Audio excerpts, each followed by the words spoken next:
So, welcome to T-Shan Yoga Plan.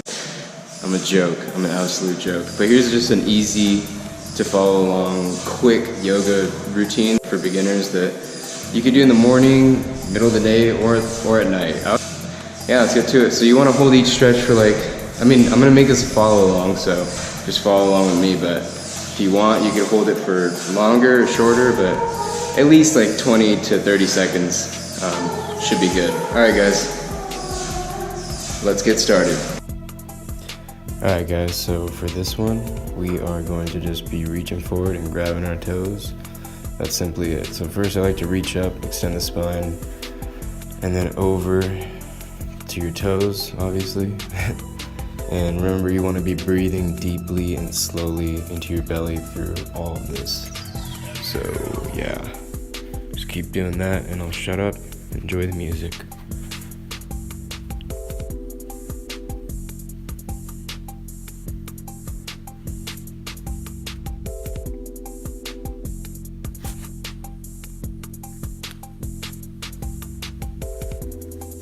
I like to always keep kind of mobile through these stretches, so I kind of like to move side to side, kind of shove my elbows into the ground, left, right, shove my chin toward my feet. Don't be afraid to come out of it like I just did for a little bit. Take a deep breath and go back in, and just to get that nice stretch. Alright, so you can get ready for the next pose where we're going to be crossing our left leg over our right leg, like so. And this is going to be a twisting one where I'm going to reach up with my right arm and over my left knee. And then as I twist, I'm going to be pushing my right elbow into my left knee as I push my left knee into my right elbow. So this is kind of engaging your core and everything, and it'll just kind of reset your spine and your pelvis in a really good way. And breathing deeply is really crucial in this one, even though it's not the most comfortable, but you want to breathe deep because this will help detox your organs, literally.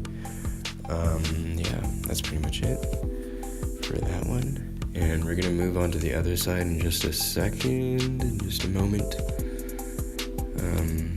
Yeah, this other side for me is my tighter side. So excuse me if I spent a tiny bit more time on this one. But yeah, same kind of concept. I don't know if you could see, but I'm a lot more restricted on this side. I just feel it more. But yeah, so if you have one side that's tighter than the other, it's totally normal. As you do more and more yoga, you'll discover that even more. That's a frustrating thing about yoga. Sometimes you think I'm supposed to be getting better and looser, but the more you do yoga, the more you discover more kind of crap about your body. But it's good because then you can focus on it and know what to work on. And so remember, taking nice, slow, deep breaths. You don't want to make this too tiring or exhausting or anything like that, because maybe some of you are doing this before you go to bed. So remember pushing that knee into the elbow as you push the elbow into the knee. So now we're going to come on to our bellies. And for this one, it's going to be kind of a back bend. So we're going to come into a Sphinx posture, where you're going to be having your forearms on the floor, and you want to drive through your elbows. So you want to drive your elbows into the floor, and you want to imagine that someone has a string at the top of your head, kind of, and they're pulling up.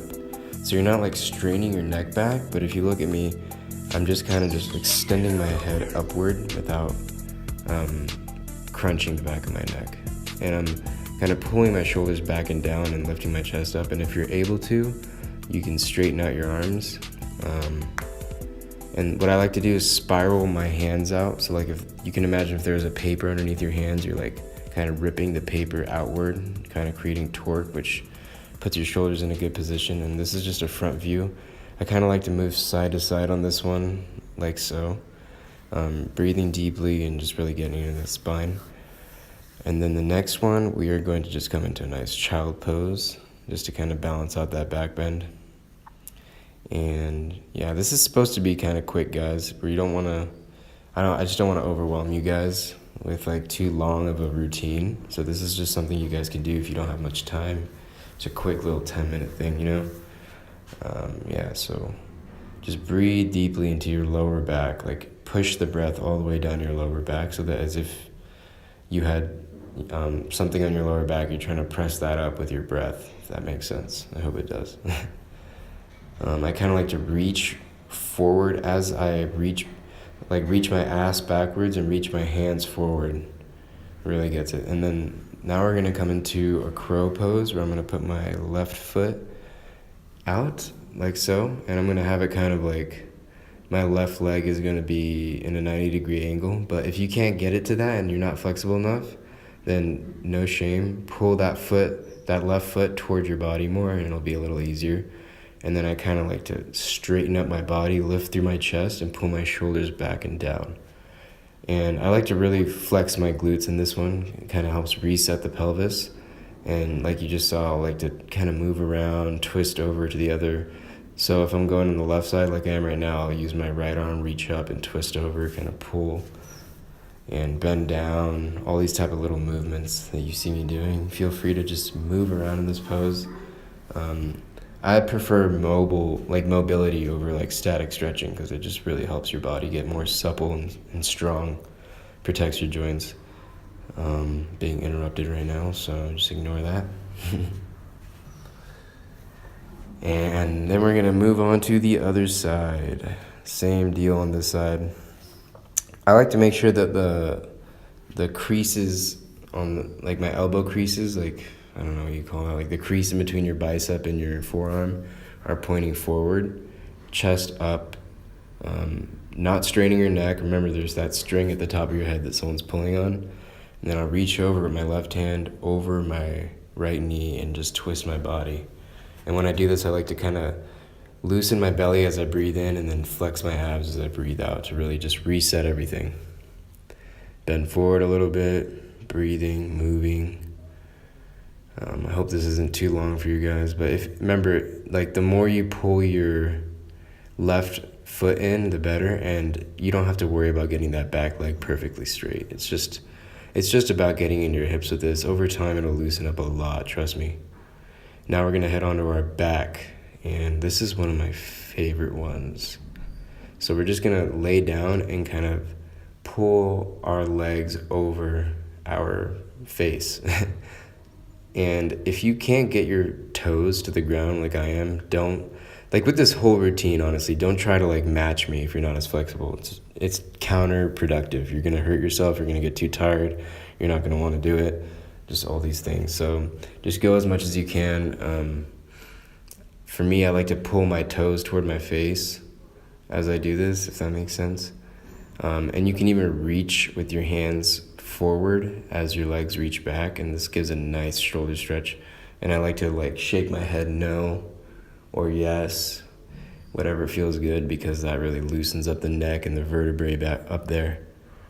And this is really good for your spine, guys. And if you want, you can do this part, but this is not necessary. I'm just trying to I just like to do this on the way out. Just come nice and slow. It's a little daunting on the core.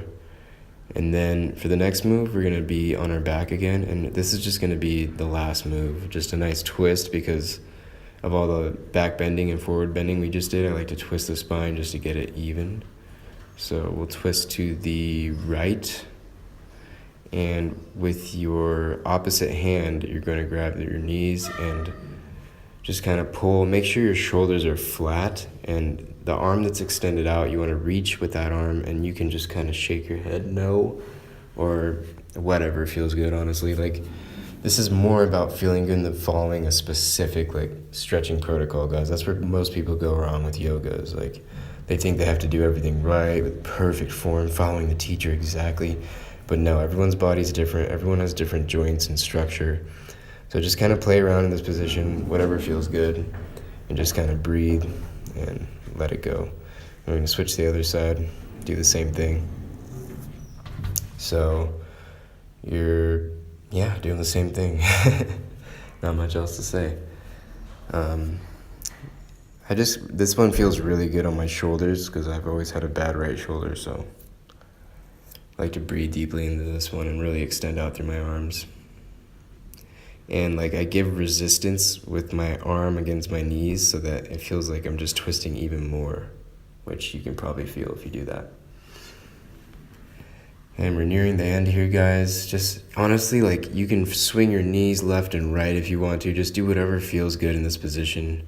Because this is the final pose, and you just want to make sure your back's all nice and even. And then for the last pose, we're just going to come and relax into a corpse pose. Savasana, as they call it. I think it's kind of a weird name, but just relax here as long as you can, and that's it. So you guys can stay in that corpse pose for as long as you want. Since if you're doing this at night, you might just want to go right to bed, but if you're doing it in the morning or the afternoon or something, I'd suggest you stay in it for like just a minute. Just like sit there and relax, let your body kind of gather itself and even out on the floor, or longer. So yeah, I hope you guys enjoyed some T-Shan yoga plan. I'm just saying that because it sounds good to the ear, so maybe that'll be my brand. Alright guys, hope you enjoyed. Let me know what you want. If you want a little bit more challenging next time, or maybe more dynamic, maybe some more standing stuff, just let me know. Alright guys, peace out. Love you all.